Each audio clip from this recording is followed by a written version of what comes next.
उसके बाद देखिए बात करेंगे हम लोग यहाँ पर अपने एक नई एक्सरसाइज की, एक्सरसाइज नंबर 5.1, जो कि हम लोग यहाँ पर अपना चैप्टर नंबर 5 अर्थमेटिक प्रोग्रेशन को रन कर रहे हैं। तो इस एक्सरसाइज नंबर 5.1 में हम लोगों को क्या पढ़ना है, अर्थमेटिक मतलब एक प्रोग्रेशन होता है, एक सीरीज होती है जिसका कॉमन डिफरेंस सेम होता है, इसके क्वेश्चंस करने हैं। हालांकि अपनी जो हमारी आर.डी. शर्मा बुक है उसके क्वेश्चंस और उसके कंसेप्ट को हमने बहुत सारी वीडियो बनाई हुई है, लेकिन हम लोग अब अपने एनसीईआरटी के क्वेश्चंस को सॉल्व कर रहे हैं। तो उसमें एक्सरसाइज 5.1 का आज हम लोग इस वाली वीडियो में सॉल्यूशन देखने वाले हैं। इस एक्सरसाइज को करवाने से पहले मैं ये मान के चलूंगा कि आपको फर्स्ट टर्म के बारे में पता है, आपको कॉमन डिफरेंस के बारे में पता है, आपको लास्ट टर्म के बारे में पता है, आपको nth टर्म के बारे में पता है, आपको सम ऑफ n टर्म्स के बारे में, मतलब जितनी भी बेसिक नॉलेज होती है वो आपको है। हम लोग यहाँ पर बस क्वेश्चंस को करने आए हैं। जैसे स्टार्ट करता हूं क्वेश्चन नंबर 1 से। क्वेश्चन नंबर 1 से स्टार्टिंग करता हूं और बेसिकली क्वेश्चन नंबर 1 है हमारा, in which of the following situation does the list of numbers involved make as arithmetic progression and why.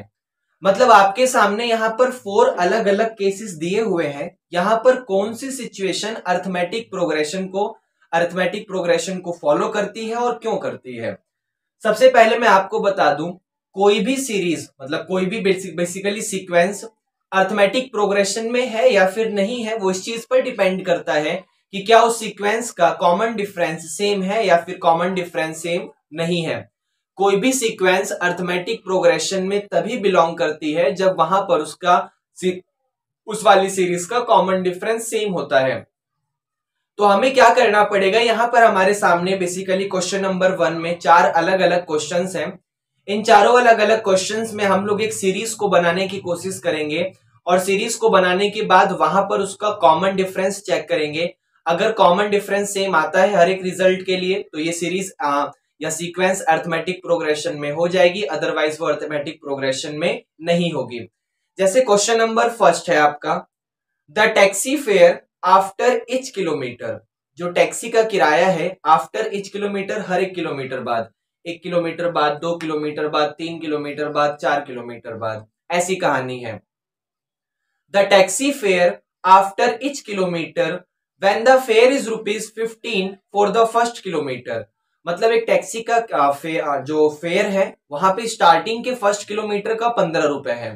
Taxi में स्टार्टिंग के फर्स्ट किलोमीटर का 15 रुपए है and ₹8 for each additional kilometre, और हर एडिशनल किलोमीटर के लिए आपको 8 रुपए देना होता है। मैं कहानी समझाता हूं।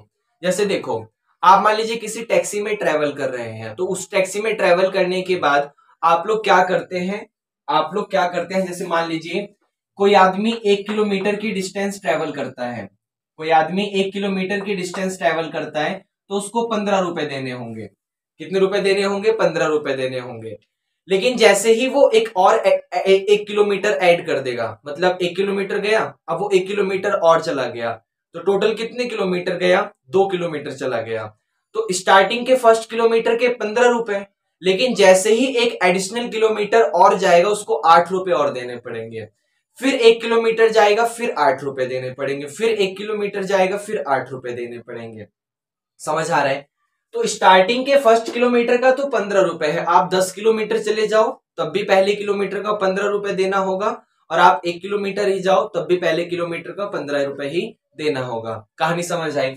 इसको हम यहाँ पर इस तरीके से भी समझ सकते हैं कि मान लीजिए कोई राम नाम का बंदा है, वो क्या करता है, 1 किलोमीटर आगे जाता है, मतलब टैक्सी से 1 किलोमीटर का यूज करता है और 15 रुपए वहां पर टैक्सी वाले को पे करता है। मान लीजिए एक नया बंदा आ गया श्याम, वो 2 किलोमीटर जाता है, वो टोटल 2 किलोमीटर की डिस्टेंस ट्रेवल करता है। आपको पता है 2 किलोमीटर जाने के लिए वो पहले 1 किलोमीटर गए होंगे और उसके बाद फिर से 1 किलोमीटर और गए होंगे। भाई कोई आदमी 2 किलोमीटर जा रहा है तो इसका मतलब वो पहले 1 किलोमीटर गया होगा, फिर 1 किलोमीटर गया होगा। तो पहले फर्स्ट किलोमीटर का चार्ज उसने कितना दिया? 15 रुपीज दिया। एज पर क्वेश्चन वो फर्स्ट किलोमीटर का चार्ज 15 रुपीज ही देगा, चाहे कितने किलोमीटर भी जाए। लेकिन जैसे ही वो एक एडिशनल किलोमीटर जाता है वो कितने रुपीज दे देगा? 8 रुपए दे देगा। इस वाले 1 किलोमीटर का चार्ज वो 15 रुपीज नहीं देगा, क्योंकि 15 रुपीज उसको सिर्फ फर्स्ट किलोमीटर के चार्ज ही देना है। जितना भी वो एडिशनल किलोमीटर आगे चलता चला जाएगा उतने 8 रुपए उसके ऐड होते चले जाएंगे। तो 2 किलोमीटर जाने के लिए उसने कितने रुपए पे करा? 15 और 8 23 रुपीज पे करा। मान लीजिए कोई अमित नाम का बंदा है, वो अमित यहाँ पर 3 किलोमीटर की डिस्टेंस को ट्रेवल करता है। तो 3 किलोमीटर की डिस्टेंस उसने किस तरीके से ट्रेवल करा होगा? पहले वो 1 किलोमीटर गया, फिर 1 किलोमीटर गया होगा, और फिर यहां पर वो 1 किलोमीटर गया होगा। तो सबसे पहले फर्स्ट किलोमीटर का चार्ज उसने कितना रुपए दिया होगा? वो कितना भी किलोमीटर जाए फर्क नहीं पड़ता, फर्स्ट किलोमीटर का चार्ज उसने कितना दिया होगा? 15 रुपीज दिया होगा। फिर फर्स्ट किलोमीटर हो गया, फिर एक कदम चला मतलब 1 किलोमीटर चला, और फिर ये फर्स्ट के बाद वाला 1 किलोमीटर है, तो फर्स्ट का तो 15 दे दिया। जैसे ही उसके बाद जितने किलोमीटर ऐड होते चले जाएंगे वो उतने 8 रुपीज देता चला जाएगा। तो इस वाले 1 किलोमीटर का चार्ज 15 रुपीज, लेकिन इस वाले 1 किलोमीटर का चार्ज 8 रुपीज, और फिर इस वाले 1 किलोमीटर का चार्ज यहाँ पर 8 रुपीज। फर्स्ट का 15, एक और 1 आया तो इस बार 15 नहीं देगा, 8 रुपए देगा। फिर 1 आया तो फिर यहाँ पर वो 8 रुपए दे देगा। तो कितना हो गया? 15 और 8 23, 23 और 8 हो गया आपका यहाँ पर 31। मतलब 3 किलोमीटर जाने के वो 31 रुपीज आपको यहाँ पर पे करेगा। मान लीजिए इस बार यहाँ पर कोई सूरज नाम का बंदा है, वो 4 किलोमीटर आगे जाता है। तो 4 किलोमीटर आगे जाने के लिए वो पहले फर्स्ट किलोमीटर गया होगा, फिर 1 किलोमीटर गया होगा, फिर 1 किलोमीटर गया होगा, और फिर ऐसे ही यहाँ पर 1 किलोमीटर गया होगा। ये आपको समझ आया? तो सबसे पहले वाले फर्स्ट किलोमीटर का चार्ज उसने 15 रुपीज दिया।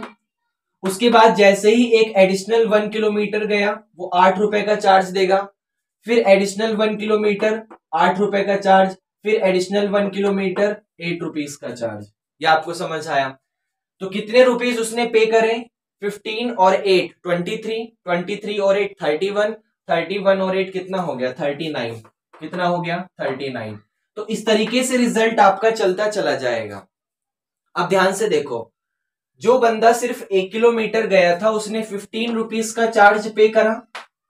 जो 2 किलोमीटर गया था उसने 23 रुपीज का चार्ज पे करा। जो 3 किलोमीटर गया था उसने 31 रुपीज का चार्ज पे करा। जो 4 किलोमीटर गया था उसने 39 रुपीज का चार्ज पे करा। और इस तरीके से आपके सामने यहाँ पर एक सीक्वेंस बन गई। अब आपको ये चेक करना है कि जो यहाँ पर ये सीक्वेंस लिखी हुई है, क्या ये सीक्वेंस अर्थमेटिक प्रोग्रेशन में है या फिर अर्थमेटिक प्रोग्रेशन में नहीं है। कोई भी चीज अर्थमेटिक प्रोग्रेशन में है या फिर नहीं है, इसको चेक करने के लिए हम लोग अपने सीक्वेंस का कॉमन डिफरेंस चेक कर लेते हैं। जैसे यहां से लेकर यहां तक का कॉमन डिफरेंस 23 में से 15 माइनस करो। कॉमन डिफरेंस के लिए क्या करते हैं? पीछे वाले टर्म में से आगे वाली टर्म को माइनस करते हैं, पीछे वाली टर्म में से आगे वाली टर्म को माइनस करते हैं। जैसे सेकंड टर्म में से फर्स्ट टर्म को माइनस कर दो, थर्ड में से सेकंड को माइनस कर दो, फोर्थ में से थर्ड को माइनस कर दो, फिफ्थ में से फोर्थ को माइनस कर दो, 99 में से 98 को माइनस कर दो। तो पीछे वाली टर्म में से आगे वाली टर्म को माइनस कर दो।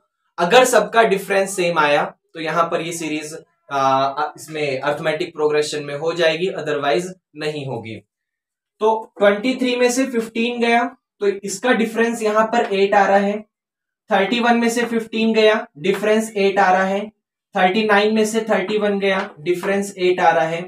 हर एक रिजल्ट के लिए, यहां इस वाले ऑप्शन के लिए, फिर इस वाले ऑप्शन के लिए, फिर इस वाले ऑप्शन के लिए, हर एक ऑप्शन के लिए इसका कॉमन डिफरेंस यहां पर 8 आ रहा है। इसका ये मतलब है कि जो ये सीरीज है वो यहाँ पर अर्थमेटिक प्रोग्रेशन में है, वो एपी को यहाँ पर फॉलो करती है। तो क्या फर्स्ट का फर्स्ट पार्ट आपको समझ आया? ये जो टैक्सी वाला क्वेश्चन था कि वो फर्स्ट किलोमीटर का 15 रुपीज चार्ज देता है, बाकी एडिशनल किलोमीटर का 8 रुपीज। तो क्या ये वाला क्वेश्चन आपको समझ आया? उसके बाद देखिए आपका फर्स्ट का सेकंड पार्ट है यहाँ पे, the amount of air present in a cylinder when A vacuum pump removes 1/4 of the air remaining in the cylinder eight A time. कहानी ऐसे है कि amount of air present in a cylinder, cylinder में कितनी air, कितनी हवा यहाँ पर मौजूद है। जब आप यहाँ पर सिलेंडर में एक बार पंप करते हो तो एक बार पंप करने पर 1/4 हवा बाहर चली जाती है। कहानी को आप इस तरीके से समझ सकते हैं कि मान लीजिए अभी सिलेंडर में कुछ ना कुछ हवा भरी हुई है, कुछ ना कुछ यूनिट की हवा भरी हुई है। आपने एक बार पंप करा और उस एक बार पंप करने पे सिलेंडर में जितनी भी हवा थी उसका 1/4 पार्ट बाहर चला गया। आपने फिर पंप करा, फिर पंप करने के बाद उस सिलेंडर में अब जितनी भी हवा बची थी फिर उसका 1/4 पार्ट बाहर चला गया। फिर आपने पंप करा, फिर जितनी हवा बची थी फिर उसका 1/4 पार्ट बाहर चला गया। इस तरीके से कहानी यहां पर चली जाएगी कि भाई मान लो यहां पर ये एक सिलेंडर है, सिलेंडर में अभी इतनी हवा बची हुई है, इतनी हवा बची होने के बाद आपने पंप करा, 1/4 हवा बाहर चली गई, अभी थोड़ा और कम हो जाएगा। फिर पंप करा, फिर 1/4 बाहर चला गया, फिर कम हो जाएगा। फिर पंप करा, फिर 1/4 बाहर चला गया, फिर कम हो जाएगा। इस तरीके से यहां पर ये कहानी है। तो क्वेश्चन को करने के लिए सबसे पहले सिलेंडर में हवा भरी हुई है और आगे चल के ना आप लोग एक चैप्टर पढ़ने वाले हैं सरफेस एरिया एंड वॉल्यूम, और 9th क्लास में भी हम लोगों ने पढ़ा था कि सिलेंडर में एयर प्रेजेंट है, इसका मतलब वो यहां पर वॉल्यूम की बात कर रहा है। किसकी बात कर रहा है? वॉल्यूम की। तो मैं यहां पर लेट कर लेता हूं कि वॉल्यूम ऑफ सिलेंडर, मैंने यहां पर लेट कर लिया कि वॉल्यूम ऑफ सिलेंडर जो है वो V है। V होने का मतलब वहां पर उसमें V क्यूब यूनिट की हवा अभी भरी हुई है। अब जितनी भी हवा भरी हुई है उसका 1/4 पार्ट बाहर चला जाता है। तो अभी V हवा भरी हुई है तो V का 1/4 पार्ट, मतलब V का 1/4 कितना होता है? V/4 ही होता है। भाई जितनी भी हवा भरी हुई है उसका 1/4 पार्ट करना है। तो देखो जैसे मान लो आपने एक बार पंप करा तो एक बार पंप करने पर 1/4 पार्ट बाहर चला गया, तो बचा कितना होगा? उसके लिए क्या करोगे कि पूरे के पूरे में से जो बाहर गया उसे माइनस कर दो। जैसे मान लो एक क्लास में टोटल 10 स्टूडेंट हैं, 10 स्टूडेंट में से 3 स्टूडेंट बाहर चले गए, तो क्लास में कितने बचे?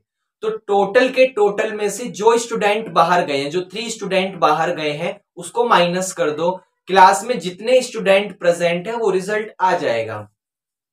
तो वैसे ही यहां पर कहानी है कि किसी सिलेंडर में V यूनिट की हवा यहां पर भरी हुई है, उसमें से 1/4 बाहर चला गया, तो बचा कितना होगा? तो वहां पर उसके लिए क्या करूंगा, V में से V/4 माइनस कर दो। तो इस V के नीचे 1 लिखा है और 1 और 4 का एलसीएम क्या मिलेगा? 4 मिलेगा। अब आपको पता है एलसीएम लेते वक्त पहले डिवाइड करते हैं और फिर मल्टीप्लाई करते हैं। तो आप 4 को 1 से डिवाइड करो, 4 आएगा, उसकी मल्टीप्लाई V में करो तो 4V हो जाएगा, माइनस 4 को 4 से डिवाइड करो, 1 आएगा, 1 की मल्टीप्लाई V में करो तो V हो जाएगा। अब 4V में से V गया तो यहां पर ये हो जाएगा 3V और डिवाइडेड बाय 4, 3V और डिवाइडेड बाय 4। इसका मतलब आप जितनी बार भी उसको पंप करेंगे उस हर बार मतलब 3/4 हवा वहां पर बचेगी।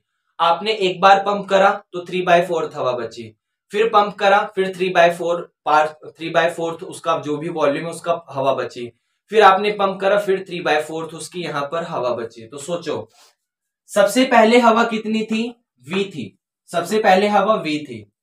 अब अगली बार पंप करने पर 3/4 पार्ट उसका बचा होगा, तो V का 3/4 पार्ट कितना होता है? 3/4 इंटू V, तो कितना हो गया ये? 3V/4। कितना हो गया? 3V/4। यहां भी वही आ रहा था। आप अगली बार फिर पंप करोगे तो फिर जो हवा बची हुई है उसका 3/4 बचेगा, तो 3/4 किसका? 3/4। अब जो हवा बची हुई है देखो पहले हवा बची थी V, आपने पंप करा, अब इतनी बची, फिर पंप करोगे तो फिर इसी चीज का 3/4, तो 3/4 ऑफ इसका, किसका? 3V/4 का। तो ये कितना हो गया? 3 3 जा 9V और डिवाइडेड बाय 16। फिर आप पंप करोगे तो फिर जो हवा बची हुई है उसका 3/4 बचेगा। तो अब हवा कितनी बची हुई है? अब हवा 9V/16 बची हुई है, तो फिर इसका 3/4, किसका 3/4? 9v/16 का, फिर बचेगा, तो फिर हो गया 3 9 27v और डिवाइडेड बाय 4 64 आ गया। फिर ये हवा बची हुई है, फिर पंप करोगे तो फिर इसका 3/4। एक और कर लेते हैं, अभी ये हवा बची हुई है, फिर पंप करने पर फिर इसका 3/4, तो 3/4 ऑफ 27v और डिवाइडेड बाय 64, तो 27 को 3 में करोगे तो कितना आएगा 81, तो 81v और डिवाइडेड बाय 64 को 4 में करोगे तो कितना आएगा 256, तो यहां पर 256। मतलब जब आपने सबसे पहले देखा, जब सिलेंडर में जब तक पंप नहीं करा गया था तब तक उसमें v यूनिट की हवा भरी हुई थी।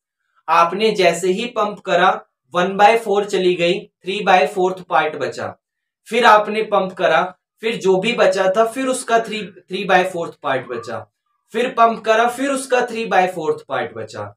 तो सबसे पहले v यूनिट की हवा थी, अगली बार 3v/4 बची होगी, 3/4 किसका 3/4 v का, फिर अगली बार 3/4 किसका 3/4 3v/4 का, फिर अगली बार फिर 3/4 किसका 3/4 9v/16 का, फिर 3/4 किसका 3/4 9v/16 का, फिर 3/4 किसका 3/4 27v/64 का, और ये कहानी चलती चली जाएगी।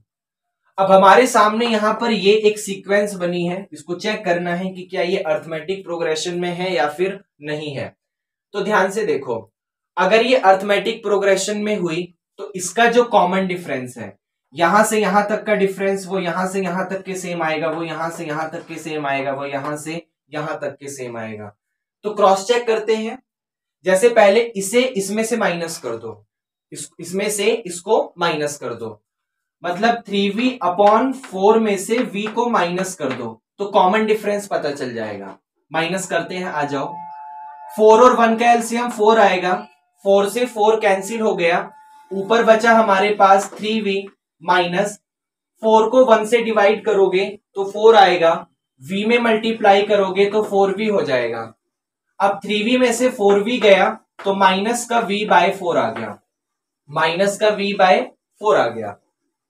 अब इसमें से इसे माइनस करके क्रॉस चेक करो कितना आता है, तो 9v/16 में से 3v/4 को माइनस करो तो 16 और 4 का एलसीएम 16 आएगा, 16 से 16 कैंसिल हो गया, ऊपर बचा हमारे पास 9v माइनस का 16 को 4 से डिवाइड करोगे 4 आएगा और ऊपर 3 में मल्टीप्लाई करोगे तो 12v हो जाएगा।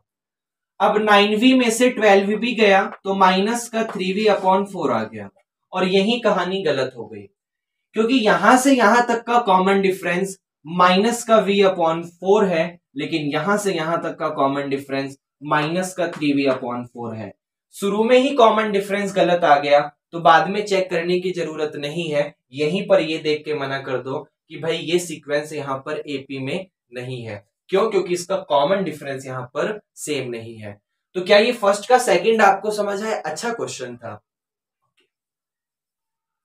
उसके बाद आपके सामने फर्स्ट का थर्ड पार्ट है यहां पे, the cost of digging a well every after every metre of digging when it cost 150 rupees for the first metre and rises by 50 rupees for each subsequent metre. मान लीजिए आप किसी कुएं को खोद रहे हो, किसी डिगिंग को वेल को डिग कर रहे हो, कुएं को खोद रहे हो, तो कुएं को खोदने में अगर आपने मान लीजिए 1 किलोमीटर उसको डिग कर दिया तो 1 किलोमीटर डिग करने के लिए सामने वाला आपको 150 रुपीज पे कर देगा। मान लीजिए ये वैसी ही कहानी है जैसे हमने फर्स्ट का फर्स्ट करा था, टैक्सी वाला क्वेश्चन। फिर मान लीजिए आपने एक अगला मतलब 1 किलोमीटर और डिग करा तो फिर वो आपको फिर से यहाँ पर आई थिंक 50 रुपीज है, वो फिर से आपको यहाँ पर 50 रुपीज दे देगा। हाँ 50 रुपीज ही है। फिर मान लीजिए आपने 1 मीटर और डिग करा तो फिर आपको 50 रुपीज दे देगा। ऐसी कहानी है। मान लीजिए आप किसी वेल को यहां पर डिग कर रहे हो, उसको खोद रहे हो, डिगिंग कर रहे हो, तो आपने मान लीजिए यहां पर फर्स्ट मीटर आपने स्टार्टिंग के 1 मीटर मतलब जैसे मान लीजिए 1 मीटर को आपने डिग कर दिया तो सामने वाला आपको 150 रुपीज दे देगा। कितने रुपीज दे देगा? 150 रुपीज दे देगा। लेकिन जैसे ही आप सेकंड मीटर डिग करोगे, सेकंड मीटर मतलब 2 मीटर डिग करोगे, तो 2 मीटर डिग कैसे होगा? पहले आपने फर्स्ट मीटर डिग करा होगा, फिर 1 मीटर और उसको खोदा होगा। तो जब आपने उसको फर्स्ट मीटर डिग करा था तो 150 रुपीज दे दिया था सामने वाले ने।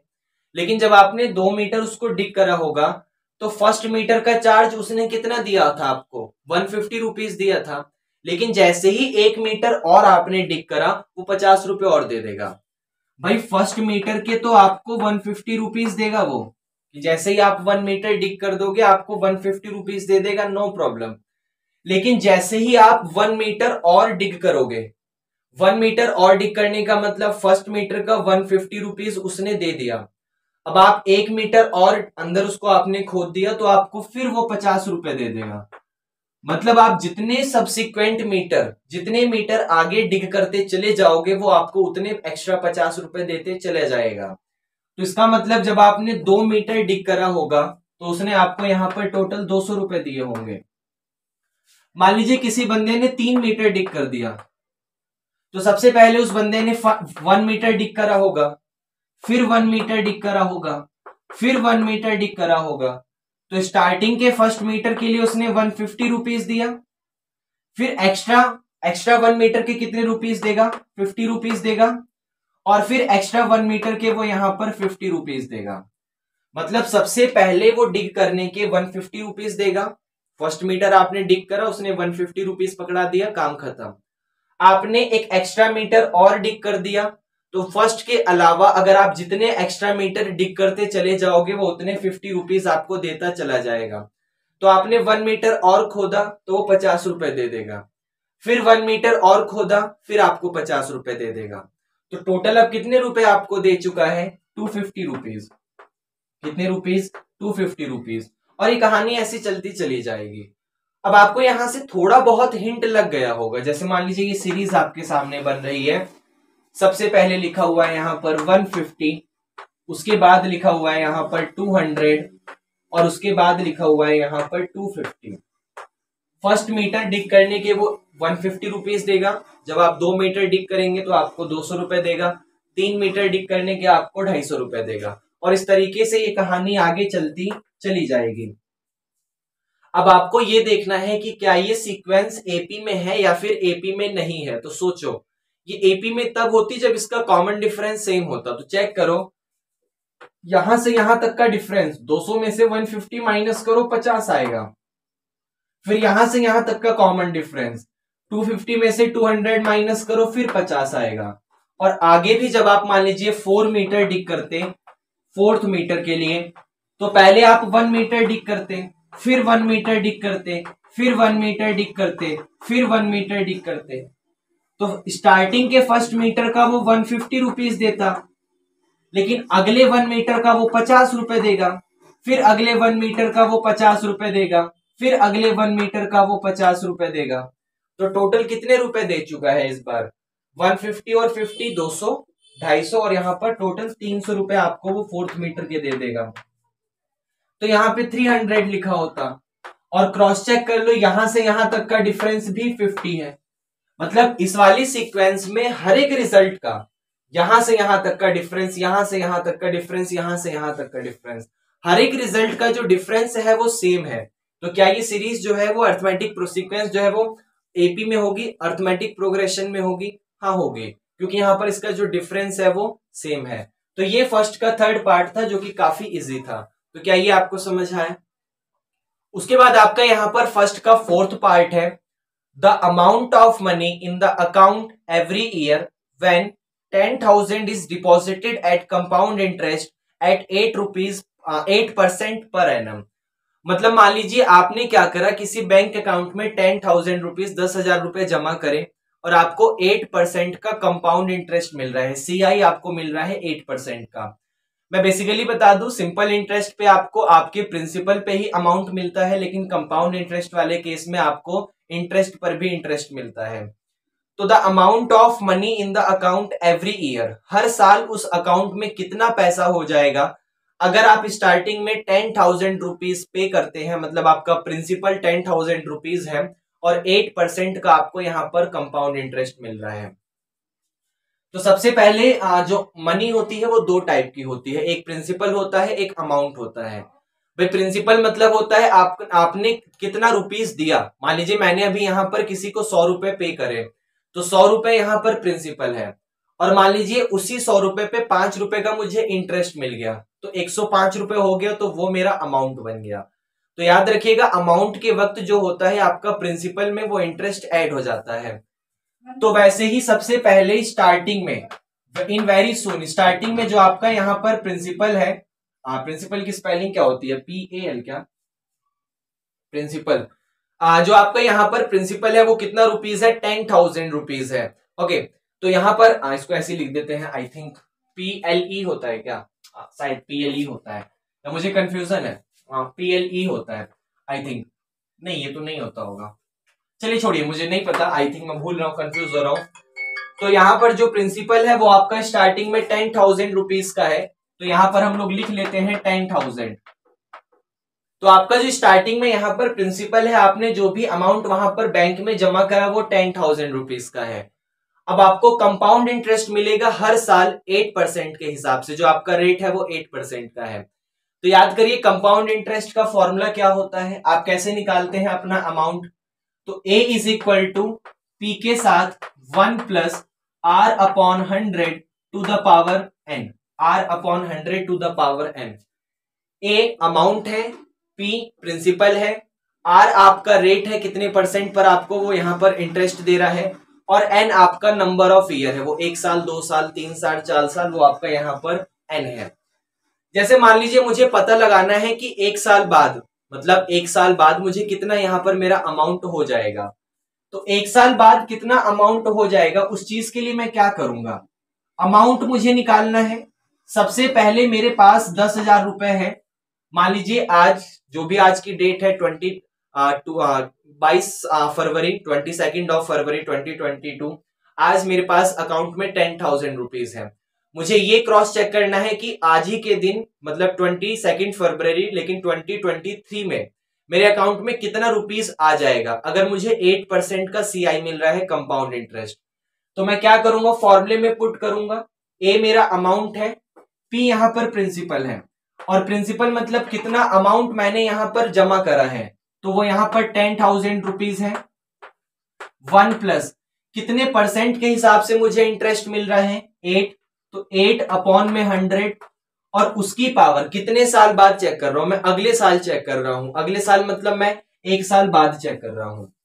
मान लीजिए मुझे 2 साल बाद चेक करना है, तो सेम यही कहानी, 10,000 मेरा प्रिंसिपल है, 1 प्लस 8% का मुझे इंटरेस्ट मिल रहा है अपॉन में 100 और उसकी पावर 2। मान लीजिए मुझे 3 साल बाद चेक करना है, तो A इज इक्वल टू 10,000, उसके बाद 1 प्लस 8 अपॉन 100 और उसकी पावर 3। 4 साल बाद करना होता तो ये सिर्फ नंबर ऑफ ईयर चेंज होता रहता है, बाकी सब यहां पर सेम रहता है। तो ध्यान से देखिएगा, सबसे पहले 10,000 रुपए थे, उसके बाद यहां पर ये आ गया, फिर ये आ गया, फिर ये आ गया। अब सब यहां पर इसको देखने पर लग रहा है कि यहां से तो मुझे कोई प्रॉब्लम नहीं है, 10,000 10,000 10,000 यहां से तो कोई इश्यू नहीं है, लेकिन इसको थोड़ा सा देखिए ना, ये थोड़ा अजीब सा लग रहा है। 1 प्लस 8 अपॉन 100 की पावर 1, और अगली बार 1 प्लस 8 अपॉन 100 की पावर 2, और फिर अगली बार 1 प्लस 8 अपॉन 100 की पावर 3। तो ये पावर चेंज होती जा रही है, जिसकी वजह से रिजल्ट आपका डिफरेंस आता चला जा रहा है। मैं आपको समझाता हूं, जैसे मान लीजिए अपने मन से कोई भी एक नंबर सोचिए, 2 बहुत छोटा सा नंबर है, मैंने सोचा 2। अभी मान लीजिए 2 की पावर 1 है, अगली बार 2 की पावर 2 हो गई, अगली बार 2 की पावर 3 हो गया, अगली बार 2 की पावर 4 हो गया। तो क्या ये अर्थमेटिक प्रोग्रेशन में है? नहीं है, क्रॉस चेक कर लो। 2 की पावर 1 2 होता है, 2 की पावर 2 4 होता है, 2 की पावर 3 8 होता है, 2 की पावर 4 16 होता है। यहां का कॉमन डिफरेंस 2 है, यहां का कॉमन डिफरेंस 4 है, यहां का कॉमन डिफरेंस 8 है। तो कॉमन डिफरेंस सेम नहीं है, इसका ये मतलब है कि अर्थमेटिक प्रोग्रेशन में नहीं है। वही ये चीज मैंने क्यों बताया, क्योंकि ध्यान से देखो ना, इस नंबर की पावर 1, इसी नंबर की पावर 2, इसी नंबर की पावर 3। मान लीजिए 3 को क्रॉस चेक कर लो, 3 की पावर 1, 3 की पावर 2, 3 की पावर 3, ये सब एपी में नहीं होता। 3 की पावर 1 3 रहेगा, 3 की पावर 2 9 होता है, 3 की पावर 3 27 होता है। क्रॉस चेक करोगे, यहां का कॉमन डिफरेंस 6 है, लेकिन यहां का कॉमन डिफरेंस 18 आ गया, एपी में नहीं है। तो सेम नंबर की जब पावर इंक्रीज होती चली जाती है तो वो रिजल्ट एपी में नहीं रह जाता। इसका मतलब ये जो कंपाउंड इंटरेस्ट वाला रिजल्ट है वो एपी में यहां पर नहीं है। तो कंपाउंड इंटरेस्ट वाला जो रिजल्ट है वो यहां पर एपी में नहीं है, इसको याद रखना। और कंपाउंड इंटरेस्ट का फॉर्मूला तो 8th क्लास में हम लोग पढ़ते हैं, 7th 8th क्लास में, कि जो अमाउंट होता है वो is equal to principal bracket में 1 प्लस आर अपॉन 100 की पावर n। प्रिंसिपल है आपका एग्जैक्ट अमाउंट, एग्जैक्ट मतलब कितना पैसा आपका रियल है, अमाउंट मतलब जो उसमें इंटरेस्ट ऐड हो जाता है, आर मतलब किस रेट पर आपको इंटरेस्ट मिल रहा है, एन मतलब वो नंबर ऑफ ईयर, कितने समय बाद की वो बात कर रहा है। तो क्या ये फर्स्ट का फोर्थ भी आपको समझ आया? उसके बाद देखिए बात करते हैं यहां पर क्वेश्चन नंबर सेकंड की, और क्वेश्चन नंबर सेकंड है हमारा right first 4 terms of the AP. आपको क्या करना है, एपी की शुरू की 4 टर्म्स को लिखना है। When the first term a and the common difference d are given as follow. यहां पर आपको फर्स्ट टर्म और कॉमन डिफरेंस दिया हुआ है और उसकी शुरू की 4 टर्म्स को लिखना है। पहले मैं आपको थोड़ा सा बेसिक बता दूं। मान लीजिए किसी भी एपी की जो फर्स्ट टर्म है वो ए है और उसका जो कॉमन डिफरेंस है वो डी है। किसी भी एपी की अगर फर्स्ट टर्म ए है और कॉमन डिफरेंस यहां पर डी है, और अगर आपको उसकी टर्म्स को लिखना है तो उसकी सीरीज जो होती है, वो सीक्वेंस जो आता है वो रिजल्ट होता है ए, सबसे पहले ए, फिर ए प्लस डी, फिर ए प्लस 2d, फिर ऐसे ही ए प्लस 3d, फिर ऐसे ही ए प्लस 4d, फिर ऐसे ही ए प्लस 5d, ए प्लस 6d, ए प्लस 7d, और ये चलता चला जाता है। हम लोगों को यहां पर क्या करना है, स्टार्टिंग की 4 टर्म्स को लिखना है। तो स्टार्टिंग की 4 टर्म्स मतलब ए पहली टर्म है, फर्स्ट टर्म है ए, सेकेंड टर्म है ए प्लस डी, थर्ड टर्म है ए प्लस 2d, और फोर्थ टर्म है ए प्लस 3d। ये हमें यहां पर इसका वैल्यू बताना है हमें। तो जैसे फर्स्ट क्वेश्चन है आपका a इज इक्वल टू 10 और d is equal to 10। Second के फर्स्ट में है जो a है वो भी आपका 10 है और जो d है वो भी यहां पर आपका 10 है। तो देखो सबसे पहले इन चारों में आपको a भी पता है d भी पता है, उठा के पुट कर दो, और तो कुछ नहीं करना। तो सबसे पहले a की जगह आपका 10 आ जाएगा, फिर a plus D, a plus D, तो a प्लस डी मतलब a की जगह 10 और फिर से प्लस d की जगह 10, फिर a plus 2d, a plus 2d मतलब जो a है उसकी जगह 10 प्लस 2 के साथ d जो है उसकी जगह भी 10। तो ये हो गया 10 2 जा 20, 20 और 10 हो गया यहां पर आपका 30, यहां पर हो गया 20। फिर उसके बाद a plus 3d, a plus 3d, a plus 3d में a की जगह 10 प्लस 3 के साथ d, और फिर से d की जगह 10 आ जाएगा। तो ये हो गया यहां पर 10 और 10 और 3 मतलब 10 की मल्टीप्लाई 3 में 30, और 30 और 10 यहां पर हो गया 40। तो इसकी शुरू की 4 टर्म से है 10, 20, 30 और 40, क्योंकि जो एपी होता है उसकी शुरू की 4 टर्म्स होती हैं ए प्लस डी, ए प्लस 2d और ए प्लस 3d। तो ये आपका यहां पर सेकंड का फर्स्ट था। यहीं पर एक काम करते हैं, स्पेस है तो इसी का सेकंड पार्ट भी कर लेते हैं। जैसे इसके सेकंड पार्ट में a की जगह -2 है और d की जगह 0 है, a की जगह -2 है और d की जगह 0 है। तो थोड़ा सा सोचो, सीरीज तो हमारे सामने वही है ना, a plus D, a plus 2d, a plus 3d। तो सबसे पहले a, और a की वैल्यू कितनी है -2, फिर अगली बार a प्लस डी में a की जगह -2 है और d की जगह 0 है, तो -2 में 0 को प्लस करोगे -2 आ जाएगा। फिर अगली बार a प्लस 2d में a की जगह -2 है, प्लस का 2 टाइम्स ऑफ डी की जगह क्या आएगा, 0 आ जाएगा। तो 2 0 में 0 और 0 को -2 में करोगे फिर -2 आ गया। फिर अगली बार a plus 3d, a plus 3d में a की जगह -2 प्लस का 3 इंटू में d की जगह 0 आ गया। तो 3 0 में 0 होता है और 0 को -2 में करोगे तो -2 आ गया। तो जब हमने शुरू की 4 टर्म्स फाइंड करी, क्योंकि कॉमन डिफरेंस हमारा 0 था, 0 से नेक्स्ट रिजल्ट पे कोई फर्क पड़ेगा नहीं, तो वही सेम टू सेम आंसर आता चला जाएगा, -2 -2 -2 -2। तो ये यहां पर सेकंड का सेकंड था। इसको रफ करते हैं। उसके बाद करते हैं सेकंड का थर्ड, क्योंकि काफी सिंपल क्वेश्चन लग रहा है ये मुझे। क्वेश्चन नंबर सेकंड के थर्ड पार्ट में जो a है हमारा वो 4 है और जो d है हमारा वो -3 है। तो a 4 है, d -3 है। शुरू की 4 टर्म्स फाइंड करनी है, तो वैल्यू को उठा के यहां पर पुट करते चले जाओ। जैसे सबसे पहले a, और a की जगह आ जाएगा आपका 4। फिर a plus D, a plus D, a plus D मतलब a की जगह 4 और प्लस d की जगह -3। तो प्लस माइनस माइनस हो गया और 4 में से 3 गया तो 1 आ गया।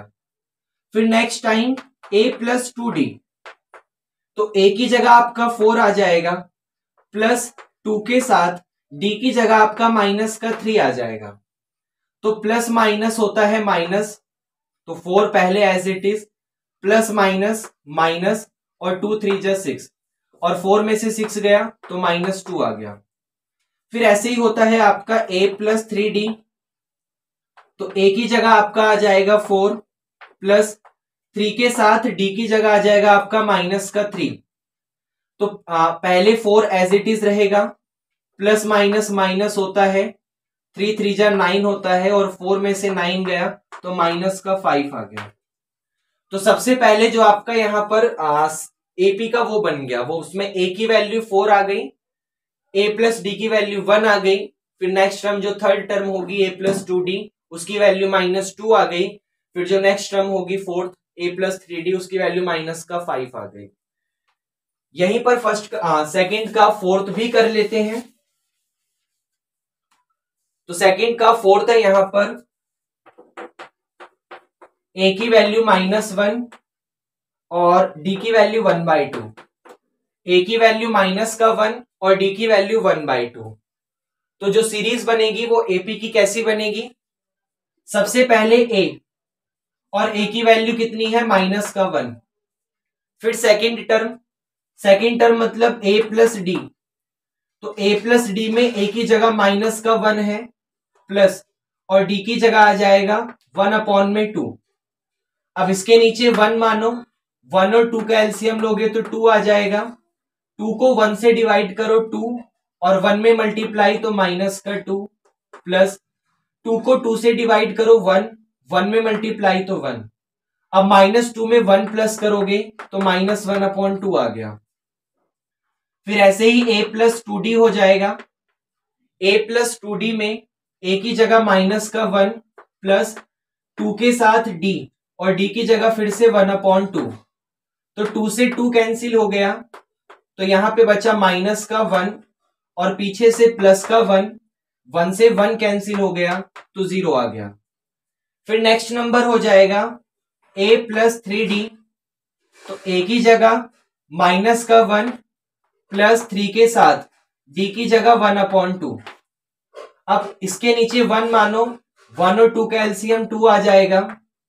2 को 1 से डिवाइड करा 2, -1 में मल्टीप्लाई -2 प्लस 2 को 2 से डिवाइड करा 1 और 3 में मल्टीप्लाई तो 3 और 3 में से 2 गया तो यहां पर 1/2 आ गया।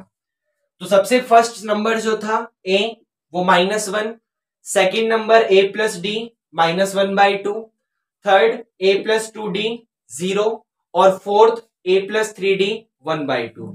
तो ये फर्स्ट का यहां पे फोर्थ था। यहीं पर फर्स्ट का फिफ्थ करते हैं, इसे रफ करता हूं।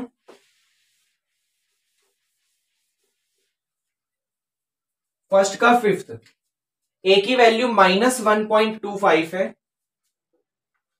फर्स्ट का फिफ्थ है, ए की वैल्यू माइनस का 1.25 है और डी की वैल्यू माइनस का 0.25 है। तो सबसे पहले आपको स्टार्टिंग की 4 टर्म्स फाइंड करनी है। तो ए फाइंड करना होगा। ए हमें डायरेक्ट पता होता है माइनस का 1.25। उसके बाद ए प्लस डी फाइंड करना होगा।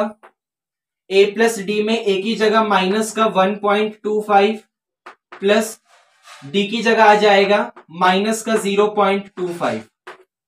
तो प्लस माइनस माइनस होता है, तो मैं डायरेक्ट यहां पर माइनस लिख दे रहा हूं। अब फिर इनडायरेक्टली माइनस माइनस प्लस हो जाएगा, तो 1.25 में 0.25 प्लस हो जाएगा, माइनस माइनस है क्योंकि। तो जैसे ही 1.25 में 0.25 प्लस करोगे तो रिजल्ट आ जाएगा माइनस 1.50। फिर ऐसे ही ए प्लस 2d फाइंड करो। ए प्लस 2d में ए की जगह माइनस का 1.25 प्लस 2 के साथ डी की जगह आ जाएगा माइनस का 0.25। अब ये तो माइनस का 1.25 लिखा हुआ है, प्लस माइनस माइनस होता है, 0.25 के 2 में करो तो 0.50 आ जाएगा। फिर इनडायरेक्टली माइनस माइनस प्लस हो गया, तो माइनस 1.25 में 0.50 प्लस करोगे तो माइनस का 1.75 आ जाएगा। फिर उसके बाद इसी का फोर्थ टर्म मतलब a प्लस 2d के बाद क्या मिलेगा, a प्लस 3d। उस a प्लस 3d में a की जगह कितना आएगा, माइनस का 1.25 प्लस 3 के साथ d की जगह कितना आएगा, माइनस का 0.25। तो ये हो गया यहां पर माइनस का 1.25 प्लस माइनस माइनस होता है, 0.25 की मल्टीप्लाई 3 में करो तो आपको 0.75 मिलेगा। फिर माइनस माइनस प्लस होता है, यहां प्लस माइनस माइनस हो गया, यहां फिर माइनस माइनस प्लस होगा, तो 1.25 में 0.75 को प्लस कर दोगे तो माइनस का 2.00 रिजल्ट आ जाएगा। तो अगर किसी एपी का जो फर्स्ट टर्म है वो माइनस 1.25 है और उसका कॉमन डिफरेंस माइनस का 0.25 है, तो जो उसका फर्स्ट टर्म होगा वो माइनस 1.25 ही रहेगा। सेकेंड टर्म जो होगा वो माइनस 1.50, जो थर्ड टर्म होगा वो माइनस 1.75 और जो फोर्थ टर्म होगा वो माइनस 2.00 मतलब माइनस 2। तो ये यहां पर आपका क्वेश्चन नंबर सेकंड का फिफ्थ पार्ट था और इसी के साथ हमारे पांचों पार्ट खत्म होते हैं। अब हमें करना है यहां पर क्वेश्चन नंबर 3, इसको रफ करते हैं। उसके बाद देखिए बात करेंगे क्वेश्चन नंबर 3 पे, और क्वेश्चन नंबर 3 है हमारा, for the following APs right the first term and the common difference. आपके सामने यहां पर 4 अलग अलग एपी दी हुई हैं। आपको क्या करना है, यहां पर इसकी फर्स्ट टर्म फाइंड करनी है मतलब ए फाइंड करना है, और यहां पर कॉमन डिफरेंस फाइंड करना है मतलब डी फाइंड करना है। तो जैसे स्टार्टिंग करूंगा अपने थर्ड के फर्स्ट से, और थर्ड का फर्स्ट है 3, 1, -1 और -3। ये यहां पर थर्ड का फर्स्ट है। तो सबसे पहले इस वाले में हम लोगों को ए की वैल्यू फाइंड करनी है और फिर यहीं पर हमें डी की वैल्यू फाइंड करनी है। तो ए की वैल्यू तो सबसे पहली टर्म, सबसे पहले क्या लिखा हुआ है, सबसे पहले 3 लिखा हुआ है, तो वही हमारा 3 आ जाएगा ए, क्योंकि ए का मतलब ही होता है फर्स्ट टर्म। जो सबसे पहले लिखा हुआ है वो हमारा ए है। उसके बाद जो डी होता है ना, उसको फाइंड करने का एक तरीका होता है, एक फॉर्मूला होता है, a2 माइनस a1। पीछे वाले टर्म में से आगे वाले टर्म को माइनस कर दो। जैसे ध्यान से देखो, अगर ये मेरे पास कोई एपी लिखी हुई है तो यहां पर ये a1 है, ये a2 है, ये a3 है और ये a4 है। तो बाकी सबको क्रॉस चेक करने के लिए उसने बोला हुआ है कि भाई यहां पर ये एपी है, तो बाकी सबको क्रॉस चेक करने की जरूरत नहीं है, वो रिजल्ट आपका सेम ही आएगा। आपको डी फाइंड करना है तो सिंपल a2 में से a1 को माइनस कर दो। जैसे ये a1 था और ये a2 था, तो a2 की जगह कितना आ जाएगा, 1 आ जाएगा, माइनस a1 की जगह कितना आ जाएगा, 3 आ जाएगा, और 1 में से जब 3 माइनस करोगे तो माइनस का 2 आ जाएगा। तो इस वाले क्वेश्चन में जो a है वो 3 है, और इसी क्वेश्चन में जो d है वो यहां पर माइनस का 2 है। उसके बाद इसी का सेकंड पार्ट ले लेते हैं। सेकंड पार्ट की एपी है माइनस का 5, माइनस का 1, 3 और 7। क्रॉस चेक करो। सबसे पहले a फाइंड करना है, तो a फाइंड करने का मतलब सबसे पहले कौन सा टर्म लिखा हुआ है, कौन सा नंबर लिखा हुआ है, -5, तो वही हमारा a है। उसके बाद हमें यहां पर d फाइंड करना है। d कैसे फाइंड करते हैं, a2 माइनस a1 करके। यहां पर ये a1 है, ये a2 है, ये a3 है और ये a4 है।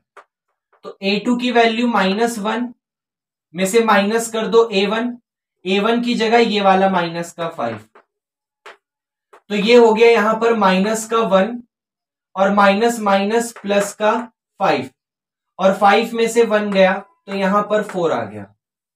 तो यहां पर जो ये क्वेश्चन था हमारे सामने, इसमें a -5 है और d हमारे पास प्लस का 4 है। उसके बाद यहीं पे थर्ड पार्ट कर लेते हैं। थर्ड पार्ट है 1 5/3, 5/3 है, 33 है, इसके थर्ड पार्ट में 3 है, ये 5/3, 9/3, 13/3 एंड सो ऑन। ये हमारे सामने यहां पर रिजल्ट है। अब ध्यान से देखो, इसका हमें a फाइंड करना है। a का मतलब सबसे फर्स्ट टर्म, तो सबसे फर्स्ट टर्म जो a है वो यहां पर 1 लिखा हुआ है, a की वैल्यू 1 आ गई। उसके बाद हम लोगों को d फाइंड करना है। d कैसे फाइंड करते हैं, a2 माइनस a1। अच्छा, जरूरी नहीं है हर बार a2 माइनस a1 करो। क्वेश्चन वाले ने साफ साफ कहा हुआ है कि ये AP में है, तो आप किसी भी चीज से सॉल्व कर लो, जरूरी नहीं है यहीं से यहीं माइनस करो। आप यहां से यहां माइनस कर लो, आप यहां से यहां माइनस कर लो। जैसे मैं इसे करके दिखाता हूं, देखो ये a1 था, ये a2 था और ये a3 था, तो जरूरी नहीं है हर बार a2 माइनस a1, आप a3 माइनस a2 कर दो। बस याद रखना पीछे वाले में से आगे वाले को ही माइनस करना है। तो a3 कितना है यहां पर 9/3 है, माइनस a2 कितना है यहां पर 5/3 है। अब 3 और 3 का एलसीएम यहां पर 3 आ गया। अब 3 से 3 कैंसिल तो ऊपर बचा 9, माइनस 3 से 3 कैंसिल तो ऊपर बचा 5, और 9 में से 5 माइनस करोगे तो आ जाएगा 4/3, और यही 4/3 हमारा यहां पर d आ गया। तो थर्ड के थर्ड पार्ट में जो a है वो 1 है और जो d है वो यहां पर 4/3 है।